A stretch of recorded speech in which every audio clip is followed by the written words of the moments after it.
तो सुख सुविधाएं जितनी भी जीवन की हैं आदमी के लिए नेचुरल बहुत कम होती है ना। जानवरों को तो पड़ जाती हैं पूरी, मगर आदमी को नहीं पड़ती।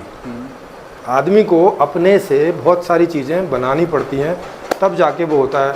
उतनी साइंस पैदा करनी पड़ती है, उतनी टेक्नोलॉजी बनानी पड़ती है, उतना सब राशन पानी पैदा करना पड़ता है, उतना सब जो है एक बाज़ार बनाना पड़ता है कि ताकि भाई सारा तो मैं अकेला नहीं पैदा कर सकता, तो मैं एक तरह का ज़्यादा पैदा कर लूँ तो मैं उसे किसी और को दे दूँ, और कोई मुझे दूसरे वाला अनाज दे दे, या दूसरे कपड़े बना दे, या मेरे बाल काट दे, या कोई मेरे दूसरे सेवा कर दे। तो इस बात के लिए एक व्यवस्था होती है जी। और अब व्यवस्था का मूल्यांकन इसी बात से होगा कि जो व्यवस्था आपको जितना सुखी कर पाती है वो व्यवस्था बस उतनी ही ठीक है। अगर मान लिया व्यवस्था 20% लोगों को भोजन दे पा रही है उनकी इच्छा का, और 80% लोगों को नहीं दे पा रही है, तो इसका मतलब है कि 20% व्यवस्था ही ठीक है बस। अभी उसमें 80% और सुधार करने की आवश्यकता है। वो कंप्लीट कब होगी? जब जितने सारे लोग हैं उन सब का ख्याल रख सके और हर चीज़ में ख्याल रख सके, क्योंकि हजारों प्रकार की आवश्यकताएं हैं। हो सकता है 100 प्रकार की आवश्यकता आपको ज़रूरत हो, 100 दूसरे प्रकार की आपको ज़रूरत हो, 100 तीसरे प्रकार की आपको ज़रूरत हो। ऐसे हजारों प्रकार की चीज़ें हैं, सारे प्रोडक्ट्स एंड सर्विसेज हैं दुनिया में, जो सबको अपनी अपनी इच्छा के हिसाब से उनकी समय समय पे इच्छा होती रहती है, और उसकी पूर्ति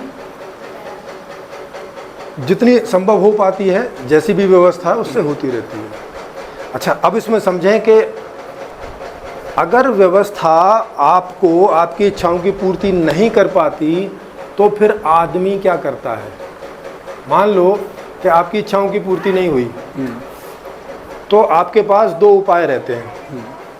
एक उपाय तो ये रहता है कि भाई जिसके यहाँ ज़्यादा इकट्ठा हो रखा है वहाँ से आप ले लें, या तो दान में ले आएँ, दान में नहीं दे रहा हो तो चुरा के ले आएँ, डकैती करके ले आएँ, उसके किसी बच्चे को अपहरण कर लें तो फिरौती में मांग लें, या उसे जाके ठग लें कुछ चालाकी दिखा के, है ना।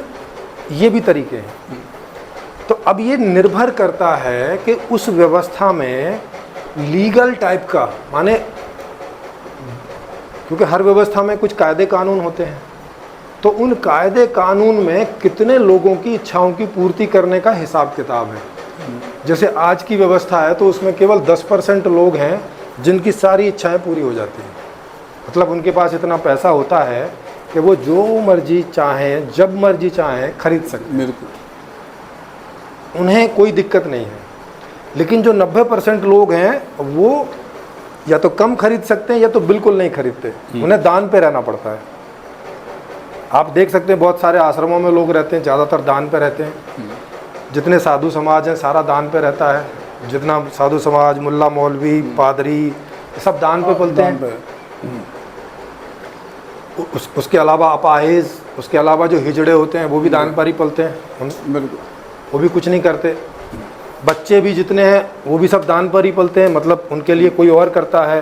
बुजुर्गों को भी 55-60 साल के बाद कोई और ही पालता है ना। तो ये सब जो इतना है ये सब या तो दान पे पलते हैं, या तो इनके लिए कोई आदमी कुछ चोरी करे, ठगी करे।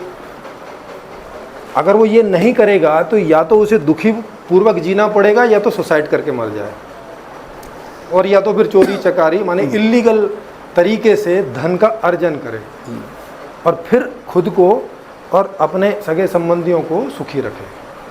उसके सामने यही दो उपाय बचते हैं कि या तो मर जाए, या तो गरीबी स्वीकार कर ले कि भाई ये मेरे पिछले जन्मों का पाप है, या जो भी कुछ भी समझ के संतोष कर ले, और फटे पुराने कपड़े पहने, बच्चों को शिक्षा न दिला पाए, ढंग का भोजन न दिला पाए, बच्चे बोलते रहे पापा पापा आज तो लड्डू खाने की इच्छा है, और आदमी देखता रहे कहाँ से लड्डू लाऊं, कहीं मंदिर में से उठा लाऊं कि क्या करूं, कैसे बच्चे की इच्छा पूरी करूं, नहीं तो, है ना।